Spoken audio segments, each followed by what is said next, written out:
Hola, bienvenidos a un programa más de Somos el Combo, el programa número 51.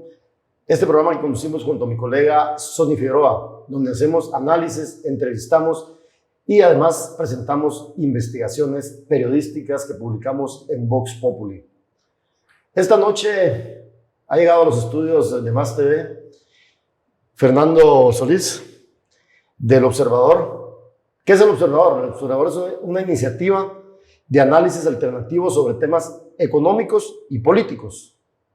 Pueden ir a la página de ellos, el Observador, gt, todo seguidito, .org, que les va a aparecer ahí en pantalla. Entonces, sin más preámbulo, buenas noches, Fernando, bienvenido. Muchas gracias por la oportunidad. Buenas noches. Pues es un gusto tenerte por acá en el programa. Ya desde hace algún tiempo habíamos pensado invitar a alguien de ustedes, pero no se había dado la oportunidad, ¿verdad? Entonces, como lo que ustedes hacen es análisis, ¿verdad? Finalmente, análisis político, económico, como para explicarle a la gente, para que tenga otra mirada a lo que está pasando en el país, ¿verdad? Para tener más elementos de análisis y crítica. En términos generales, ¿cómo has visto todo lo que está pasando en Guatemala? Ya, bueno, antes que nada, muchas gracias por la oportunidad. Podríamos decir que lo que hay es un proceso que nosotros hemos denominado en el Observador del fraude electoral al golpe institucional o que pone en marcha un golpe de Estado. Digamos que las elecciones articulan una fase del proyecto político del pacto de impunidad. Digamos que es la tercera fase de este proyecto que ha intentado o que está intentando no solo controlar el Estado, sino que, digamos, posteriormente vamos a decir que este proyecto lo que intenta es modificar el diseño constitucional. Y perpetuarse en el poder, podría ser. Por supuesto, perpetuarse en el poder, hacer toda una...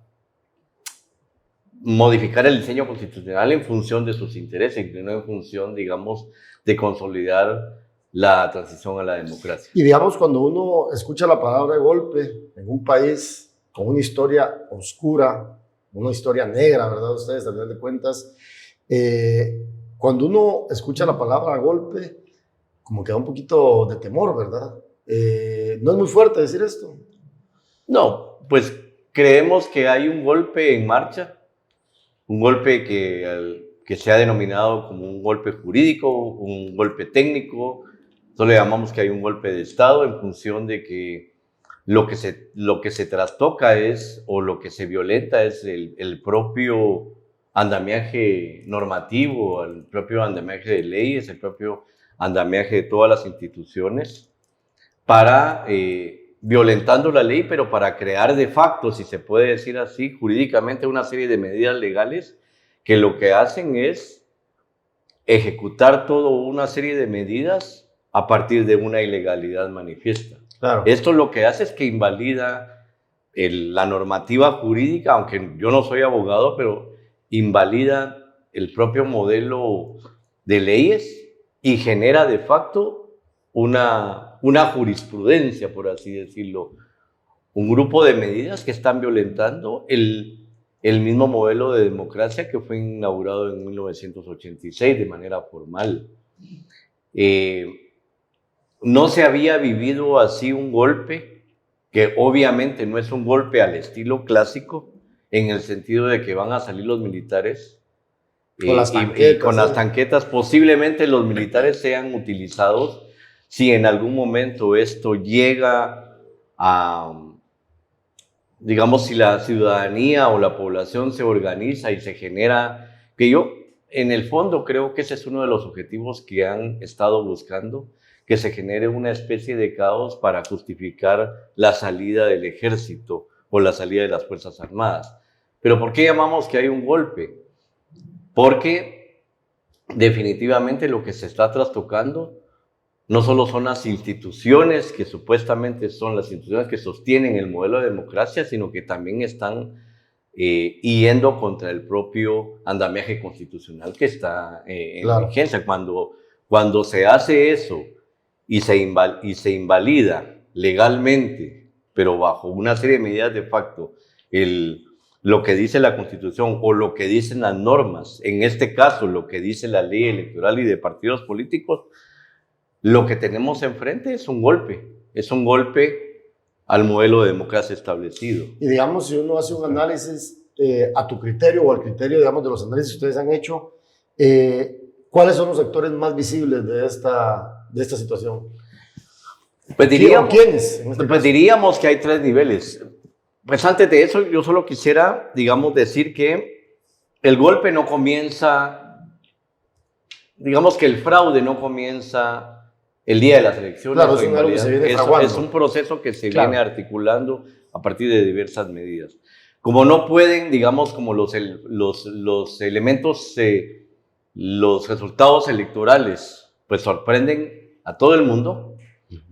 Rápidamente hay que decir que la derecha en Guatemala tiene la capacidad, porque tiene los recursos institucionales, financieros, económicos, tiene los actores que pudieron articular una segunda etapa del fraude, que fue pedir una revisión de actas. Eso no les funcionó, piden una revisión de votos, eso tampoco sale, y hace 2 semanas pues lo que persiguen es sacar de la jugada o de la contienda al partido Semilla. Pero eso necesariamente tiene que ver con los resultados que uno esperaba, ¿verdad? Por supuesto, o sea, nadie esperaba los resultados, y lo que sucede es que esto les bota, digamos, el esquema de que a la segunda vuelta electoral fueran 2 contendientes que favorecían de una u otra forma la articulación de los intereses de los actores que están involucrados en el pacto. Un pacto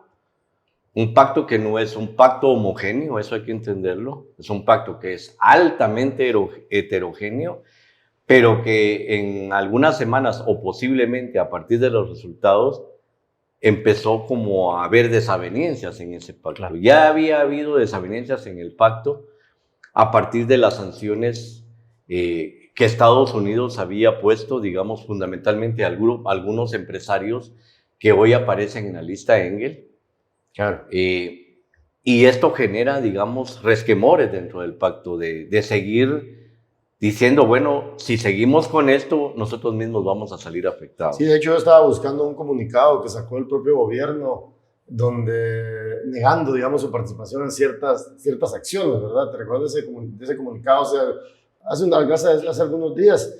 Pero obviamente cuando uno mira lo que estamos analizando, todo lo que pasa en el país, obviamente hay actores claramente marcados en esto. Sí.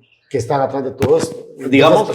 Digamos que hay un primer nivel de actores que son públicos, que aparecen, que son los que están llevando a cabo de manera operativa la concreción del golpe inconstitucional, y son los que están llevando a cabo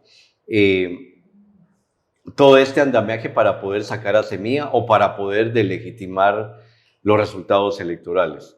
Este primer bloque podríamos decir que las figuras más públicas, bueno, obviamente, más visibles. Ajá. La fiscal general Consuelo Porras, la fiscal Cintia Monterroso, el fiscal Curuchiche, Rafael Curuchiche, el secretario del Ministerio Público, Pineda. Ángel Pineda. Podríamos decir que son las figuras más visibles. Atrás hay una... Por la parte judicial. Sí, o sea, son las figuras que están como operativizando de manera concreta todas estas, que se concrete el pacto y que montan todo este escenario para poder delegitimar los resultados y delegitimar a Semilla. Claro, y precisamente yo les mencionaba a ustedes el tema de que el presidente Alejandro Yamatei sacó un comunicado donde él decía que existe una campaña de desinformación, pero resulta que el partido Vamos está atrás de estas acciones también, ¿verdad? Por supuesto. Entonces, eso lo dijo el 10 de julio en un comunicado que yo precisamente estoy viendo aquí, y él decía de que hay una campaña de desinformación y rumores absolutamente falsos y tendenciosos. Por este medio manifiesto a ustedes, respetuoso de la Constitución Política de la República de Guatemala y del plazo constitucional para el cual fue electo democráticamente, que finaliza el 14 de enero del año 2024. Sin embargo, cuando uno analiza ciertas cosas, ¿crees que puede haber también la intención de que él se quede en el poder, más allá del 14 de enero? Claro, yo creo que detrás de estas figuras más visibles hay un segundo nivel de actores que involucra al presidente de la República, involucra una estructura militar que viene funcionando dentro del Ministerio Público y que está vinculada a inteligencia militar y fundamentalmente a expresiones militares de la contrainsurgencia. Ahí podríamos mencionar una fracción militar que se articula en la Fundación contra el Terrorismo, los oficiales de la montaña. Otra fracción militar que se articula o que es la base, digamos, del gobierno, ha sido la base del gobierno de Yamatei, una estructura que se ha denominado o se denominó los aviadores. Podríamos mencionar operadores militares que son especialistas en inteligencia vinculados a Bemilwa, fundamentalmente la Fundación contra el Terrorismo, el abogado de la Fundación contra el Terrorismo, Raúl Falla Ovalle, Ricardo Méndez Ruiz, el grupo de militares que funda la Fundación contra el Terrorismo, que son los que fundamentalmente accionan en el caso del juicio a Ríos Montt y han venido accionando. Es decir, son figuras que visiblemente aparece Raúl Falla, visiblemente aparece el presidente, visiblemente aparece Ricardo Méndez Ruiz, pero detrás de la fundación hay un segmento de militares que pertenecen a estas fracciones que yo ya he mencionado. Otro grupo de intelectuales aglutinados en la Liga Pro Patria, que aunque públicamente se desligan del gobierno, son un grupo de académicos y de políticos que han venido accionando durante mucho tiempo. Surgieron o se hicieron visibles en el juicio por genocidio. Un grupo de choque, podríamos decir así, que accionó en toda esta estrategia contra la CICIG, que ha venido divulgando incluso todo un discurso anticomunista y que construye un discurso ideológico que apela, digamos, o que está moviendo, digamos, los hilos y que sale a la calle a protestar. Este grupo es Guatemala Inmortal, en donde hay periodistas, hay fundamentalmente familiares de grupos corporativos empresariales que podríamos decir que en este momento no aparecen públicamente, conforman parte del G8, el G8, el grupo de familias más poderosas, y que digamos que han decidido dentro de CACIF. Sabemos que para que CACIF sacara su comunicado último en donde pide respeto a los resultados electorales, hubo una discusión muy agria entre grupos de empresarios que estaban dispuestos, digamos, a decir que se respeten los resultados electorales y grupos de empresarios que no quieren, o sea, claro, que están llevando esto hasta las últimas consecuencias. Y un tercer nivel, digamos, hablando de actores, es donde aparecen fundamentalmente los grupos empresariales corporativos que tienen mucho interés, digamos, han financiado campañas, han financiado lobby en Estados Unidos. Son grupos empresariales que incluso fueron trastocados, por ejemplo, con la inclusión de un personaje, un empresario muy poderoso, histórico, por así decirlo, que tiene mucho tiempo, que es Ramón Campoyo Codina. Es decir, podríamos mencionar que hay por lo menos 3 grupos familiares, 3 grupos corporativos que son los que se sabe que financiaron toda la estrategia anti-CICIG. ¿Y qué grupos son estos? Un grupo de 4 familias. Un grupo de 4 familias que se articulan en lo que es Cementos Progreso, el grupo corporativo de Cementos Progreso. Cementos Progreso pues se expresa en una de sus empresas a través de varios casos de corrupción. Podríamos decir 2 casos, el caso del libramiento de Chimaltenango, el caso de la carretera de la Franja Transversal del Norte a través de CONASA. Ahí hay 4 familias que controlan cultivos de palma africana, cultivan la producción de cemento. Los Megli Novela,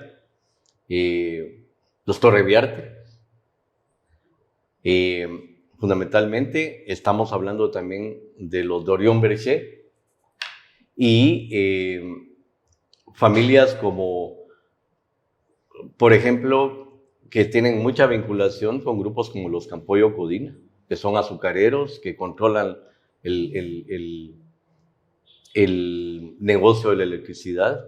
Un segundo grupo súper importante, una fracción de este grupo, Multiinversiones, que fundamentalmente controlan no solo la producción de alimentos, están involucrados en la producción de energía. Este grupo se sabe que no es granítico, digamos, pero que es muy poderoso. Ahorita mismo tienen un litigio, digamos, está por resolverse un litigio antiguo que tienen con su tío por la propiedad o por las acciones de Avícola Villalobos. Son grupos que pueden salir afectados por las sanciones de Estados Unidos. Un tercer grupo, los Campoyo Codina. Su principal figura, Ramón Campoyo Codina, pues ya se encuentra dentro de la lista Engel, a partir de que los Estados Unidos incumple contratos, digamos, con Estados Unidos, y Estados Unidos en este último grupo pues es incluido un personaje vinculado al INDE. Y por último podríamos decir que otro grupo importante que se expresa en esto es la familia Botrán, el grupo corporativo Botrán, okay, que también no solo controlan la producción de bebidas alcohólicas, sino que están inversos en la producción, bueno, son propietarios de ingenios y están involucrados también en el negocio de la electricidad. Claro. Fernando, te vamos a interrumpir, Fernando, porque tenemos que ir a una pausa, pero vamos a continuar con ese análisis que haces en el que estás explicando, ¿verdad? Como importante para la gente que nos está viendo en el programa, en el canal, en redes sociales, que usted sepa quiénes son parte de esas familias, esas grandes familias que históricamente han estado detrás de ciertas situaciones y que en este caso pues estábamos viendo el tema de mantener privilegios, ¿no?, dentro del Estado y cómo han operado políticamente, en este caso para precisamente eso, ¿no?, para que se mantengan esos privilegios que durante años han tenido en Guatemala. Entonces vamos a ir a una pausa y regresamos con esta entrevista en la que estamos haciendo un análisis sobre la coyuntura política de Guatemala, pero también haciendo un poco más allá para que usted pueda entender qué es lo que está pasando en el país en relación al proceso electoral y cómo los grupos criminales se han estado reestructurando para quedarse dentro del Estado. Vamos a una pausa y regresamos.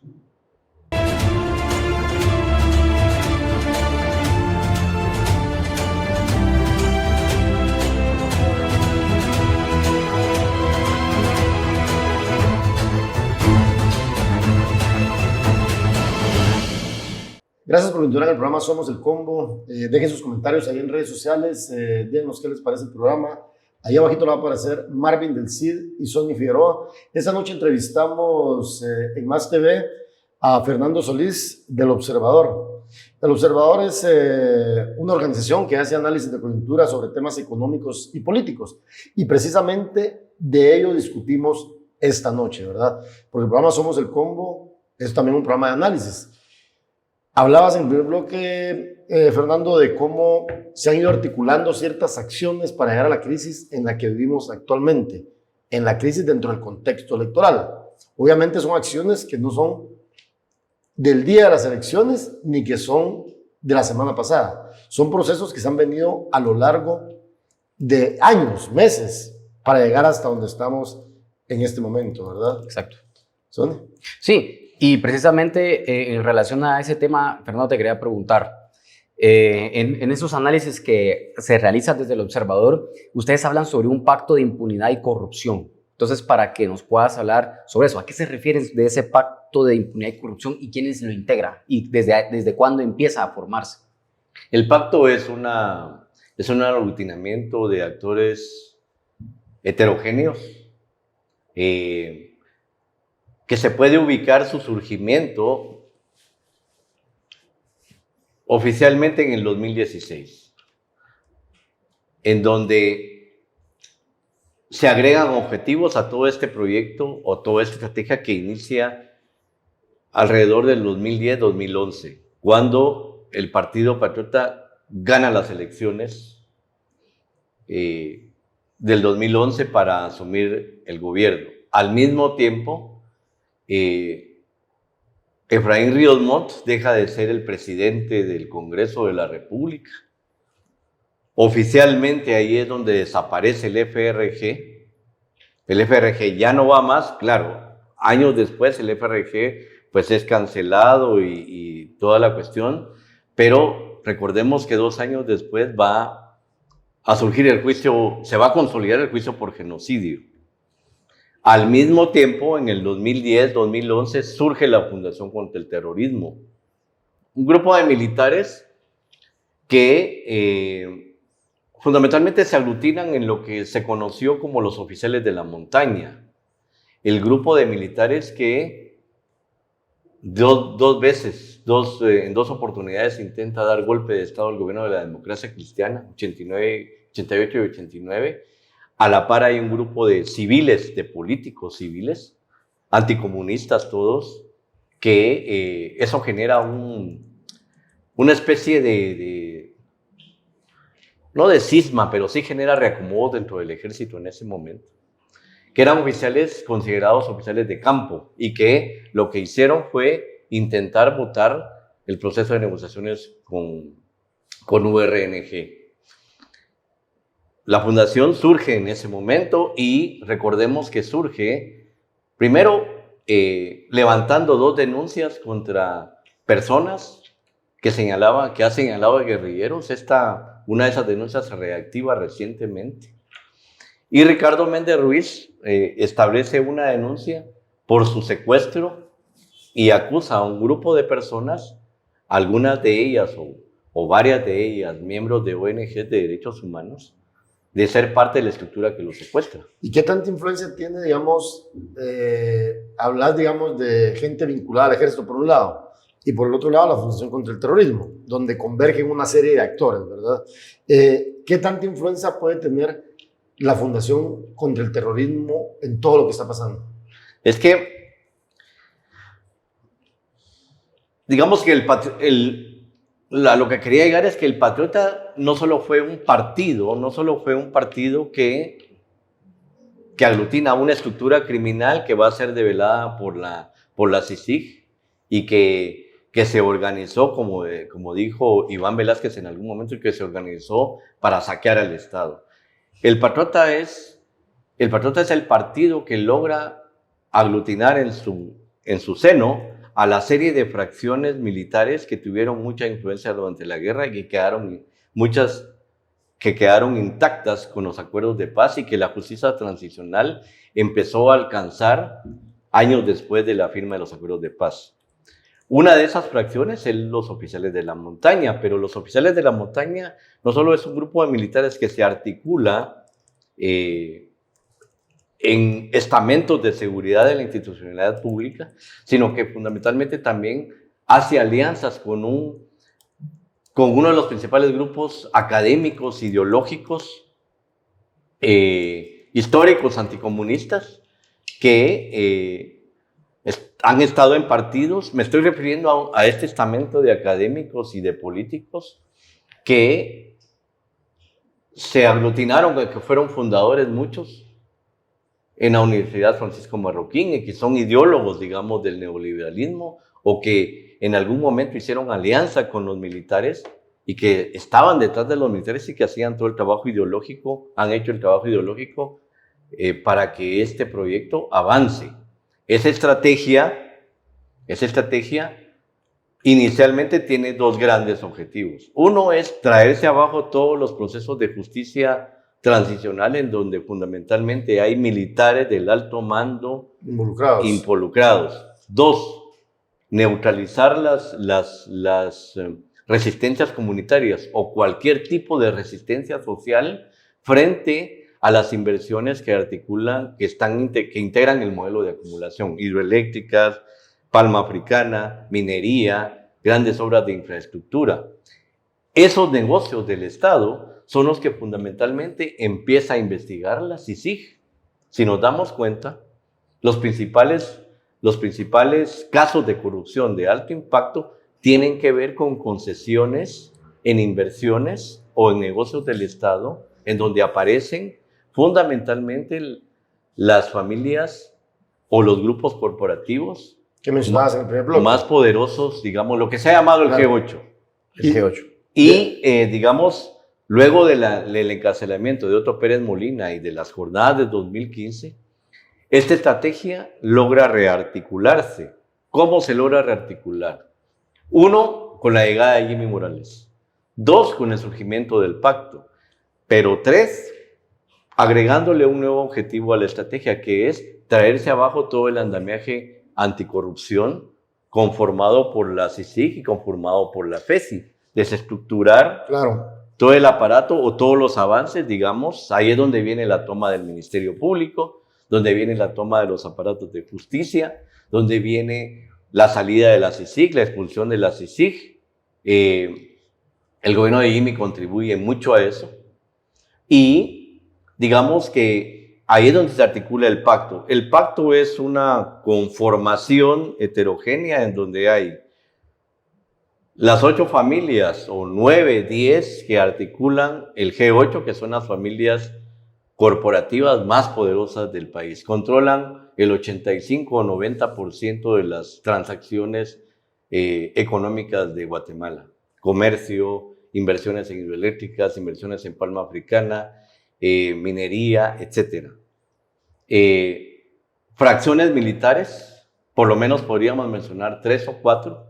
La cofradía, el sindicato, los aviadores, los oficiales de la montaña, todos ellos son parte de un conglomerado de militares que han aparecido,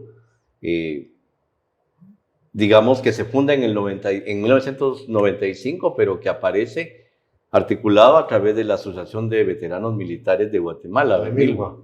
AVEMILGUA es el paraguas, digamos. Claro. Entonces están las familias, los militares y ¿quiénes más integran? Está el grupo de operadores políticos, digamos, diputados, ministros, partidos políticos que se conforman toda una estructura de privilegios en la institucionalidad del Estado. Están involucrados en partidos políticos que han conformado la alianza oficialista, no solo desde el gobierno de Yamatei, sino que desde el gobierno de Jimmy Morales. Valor, unionismo, todos, la UCN, en algún momento Viva. Estos, digamos, 2 de los grandes partidos fueron el Patriota, Líder. Hoy no existen estos partidos, pero sí existe esta alianza, que su función es ir bloqueando o generando una agenda legislativa favorable, digamos, o que bloquea sistemáticamente iniciativas que van en contra de sus intereses. Claro. Hay una pregunta aquí que tiene que ver precisamente con el tema de la CICIG. La salida de la CICIG se da durante el gobierno de Jimmy Morales, ¿verdad? Obviamente se encontró el escenario, el momento idóneo para hacerlo. A tu criterio, la expulsión de la CICIG de Guatemala fue para que los grupos de poder se garanticen impunidad. Claro, bueno, es que digamos que la salida de CICIG es un proceso que se empieza a articular como una respuesta fundamentalmente de los grupos de poder económico y militar para que no sucedieran 2 cosas. Es decir, las jornadas de 2015 no vuelven a pasar. Es decir, lo que hay que evitar a toda costa es que la población se organice de tal forma que esto genere un cuestionamiento de fondo del sistema impuesto. 2, neutralizar cualquier tipo de protesta social, pero digamos que hablando en voz alta, la CICIG, un experimento como el de la CICIG, o una instancia de la CICIG, o un proceso que va a develar la cantidad de privilegios o todos los procesos de corrupción que están amarrados a la impunidad y todo lo que esto implica y los actores, no vuelve a pasar en Guatemala. Entonces, la salida CICIG responde a esta estrategia de eliminar cualquier tipo de obstáculo para que se imponga un modelo de corrupción e impunidad total, digamos, Claro. para regresar no solo a los niveles antes digamos que de las jornadas de 2015. No solo es eso lo que se persigue. Y a lo que quiero llegar es que durante el gobierno de Yamatei se impone un cuarto objetivo, que es no solo consolidar un aparataje de corrupción e impunidad, sino que me temo que el objetivo es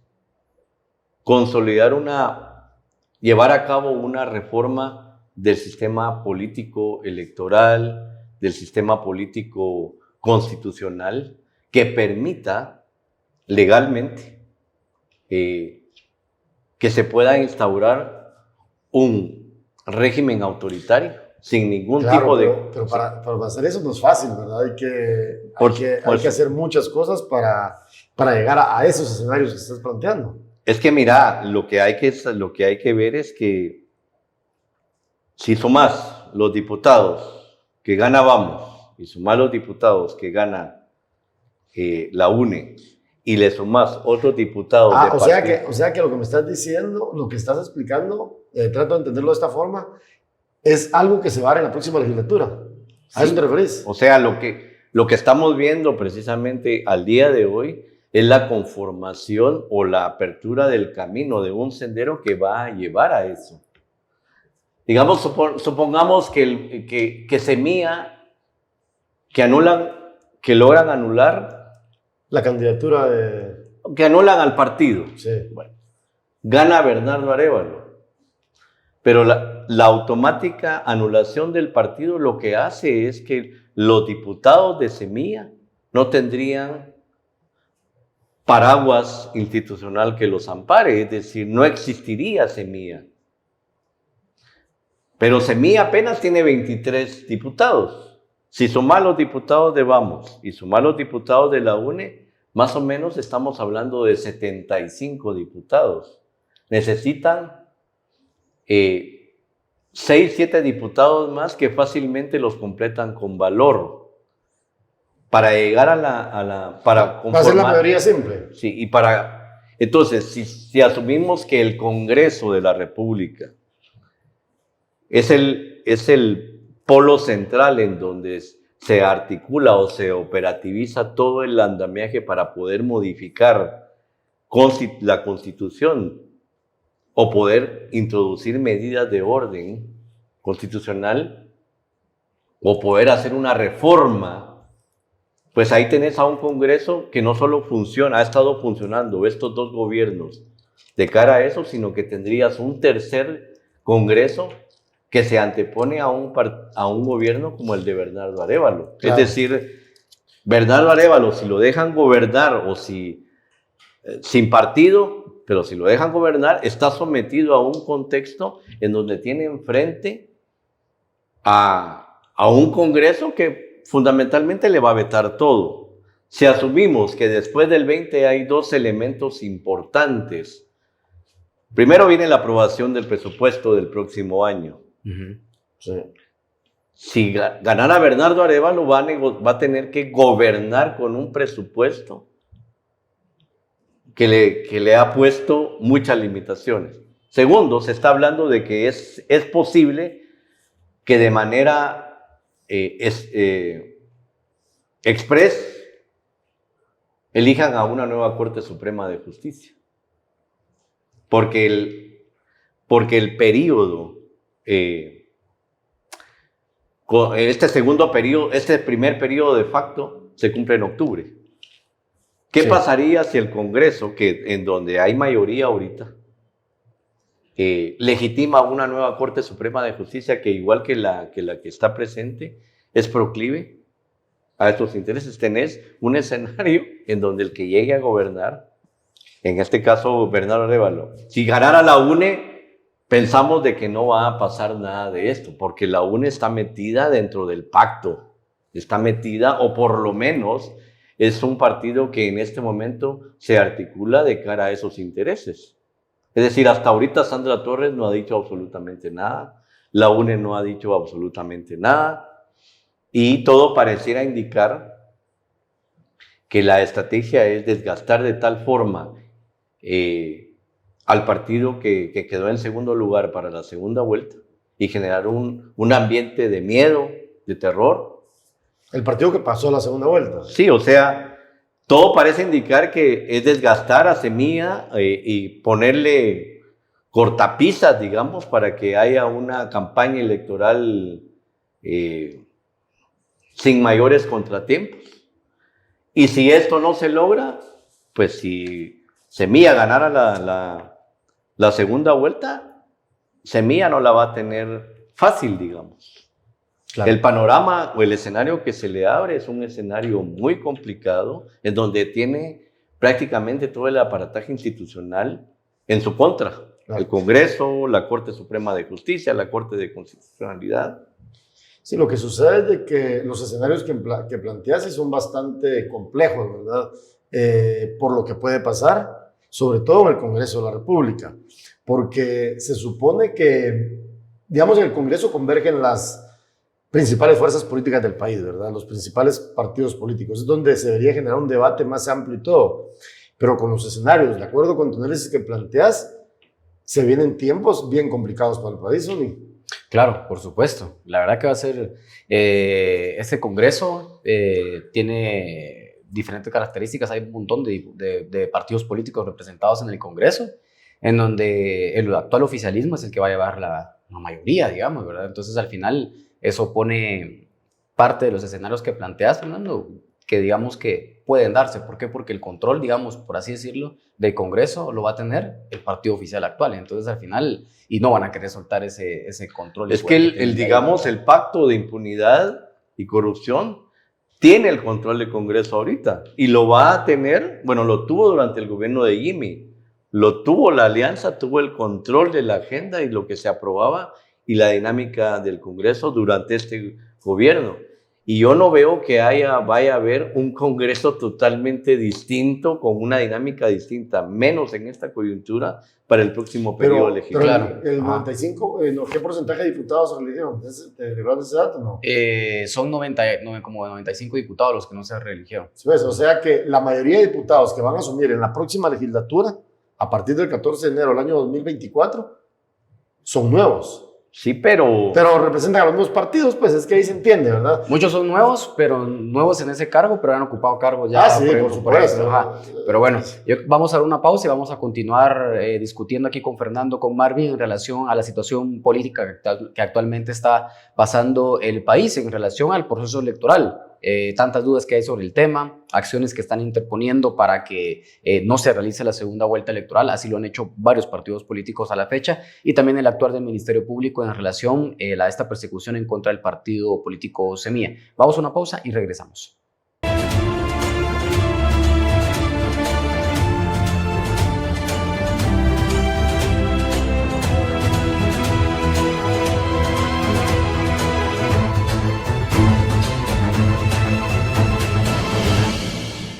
Gracias por continuar en el programa Somos el Combo. A usted que nos mira por el canal Más TV en los distintos municipios a los que llega la programación, y a quien nos mira en redes sociales, ahí abajito les van a aparecer nuestros nombres: Marvin dice Sony Figueroa.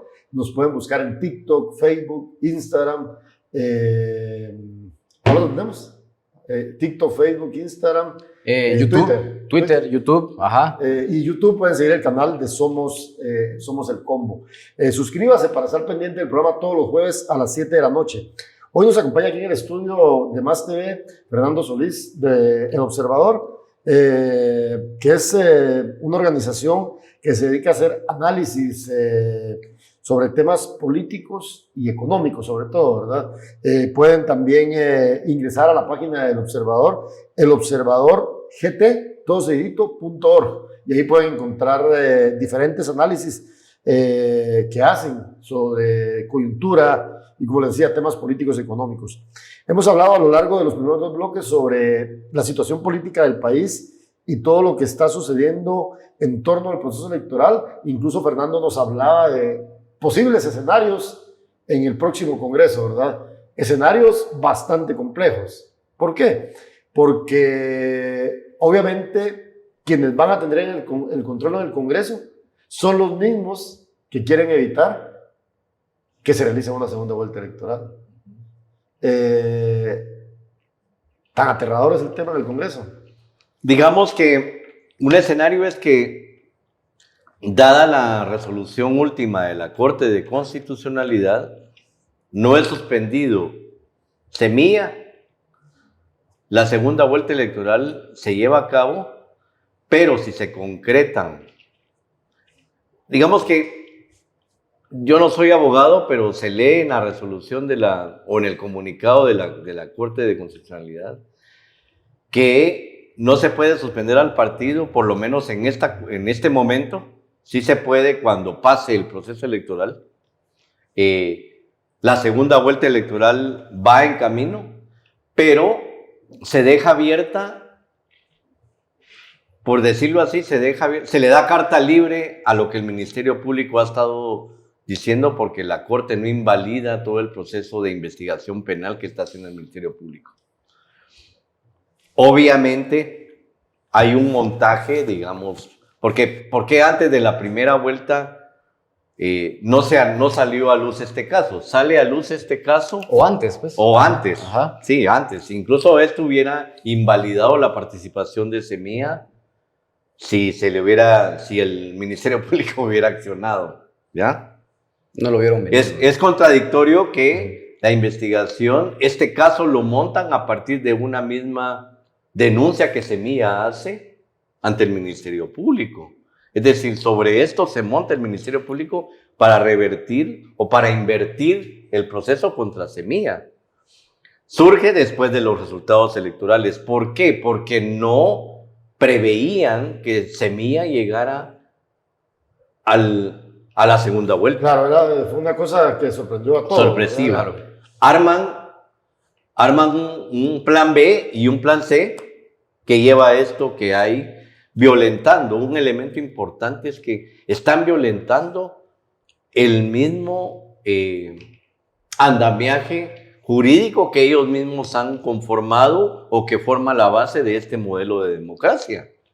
Y lo están haciendo ejecutando medidas de facto y generando medidas legales que abiertamente, muchos juristas lo han dicho, son anacrónicas, son ilegales, son antojadizas. Entonces, se da ese escenario, se da la segunda vuelta, pero si empiezan a hacer capturas, como lo ha dicho el fiscal Curuchiche, de fundadores de Semilla o de diputados actuales de Semilla, o de personas que son parte importante de la estructura de Semilla, de la estructura partidaria, ¿qué pasa? Llegas con un candidato a la segunda vuelta totalmente delegitimado, sí, debilitado, porque su base algunos pueden estar capturados. Sí, porque parte del imaginario colectivo, digamos, es sembrar, digamos, ese discurso precisamente de que hubo fraude, de que fue irregular todo. Eso lamentablemente ya está en la boca de mucha gente, ¿verdad? ¿Por qué? Porque se han dedicado a hacer eso. Pero quiero hacerte una pregunta para saber cuál es tu análisis.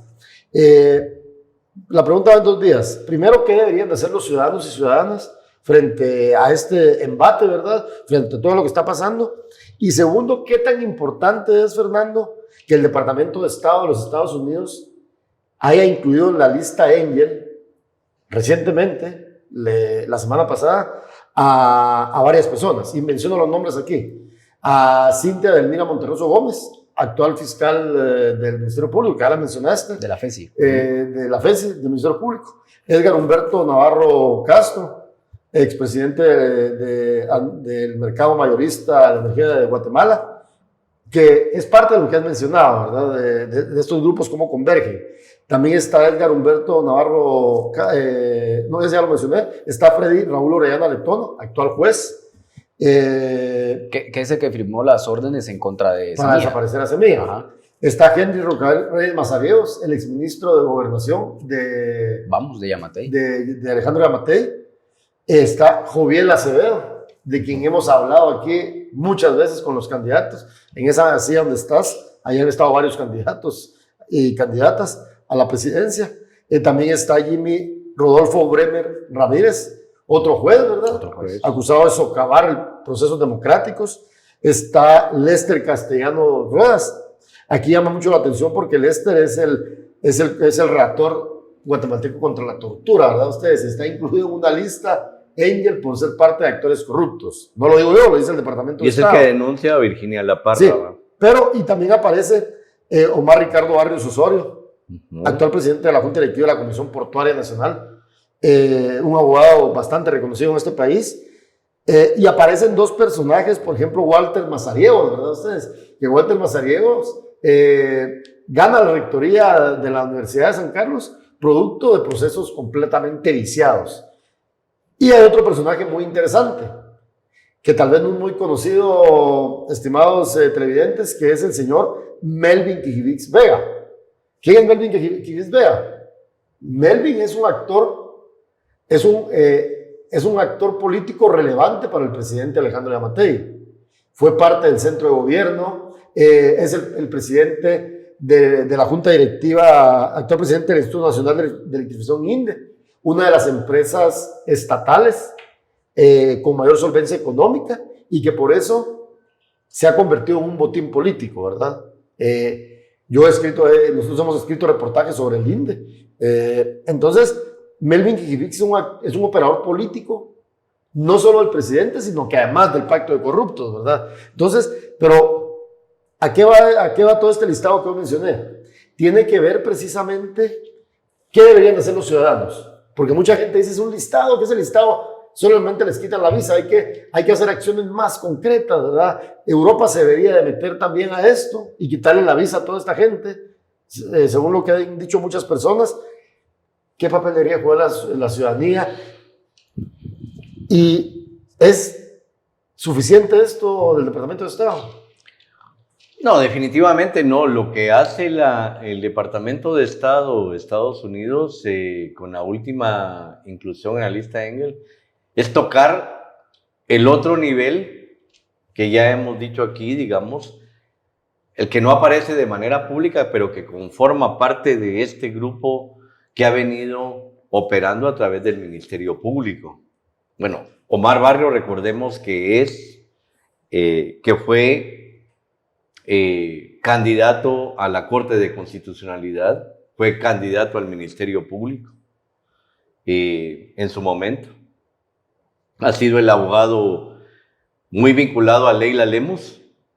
Claro. ¿Sí se recuerda? Sí, Leila Lemus, para quienes no ubican, Leila Lemus es magistrada de la Corte de Constitucionalidad designada por el presidente Alejandro Yamatei. De hecho, Leila Lemus fue secretaria privada, secretaria general de la presidencia.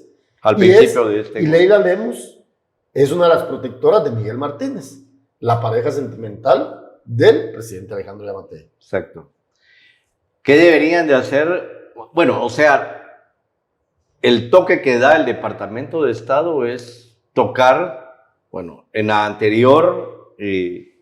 anteriores, toca a la fiscal general, toca al fiscal Curuchiche, hoy toca a otros operadores de justicia, a otros personajes, a otros actores públicos que están vinculados al gobierno de Yamatei, pero que han estado operando a través de todas estas medidas. Yo no dudo que varios de los que están señalados en la última lista son parte de esta estructura que hablábamos detrás del Ministerio Público detrás. Te entiendo el punto, supongo que te interrumpa, pero ¿qué deberían de hacer los ciudadanos y ciudadanas?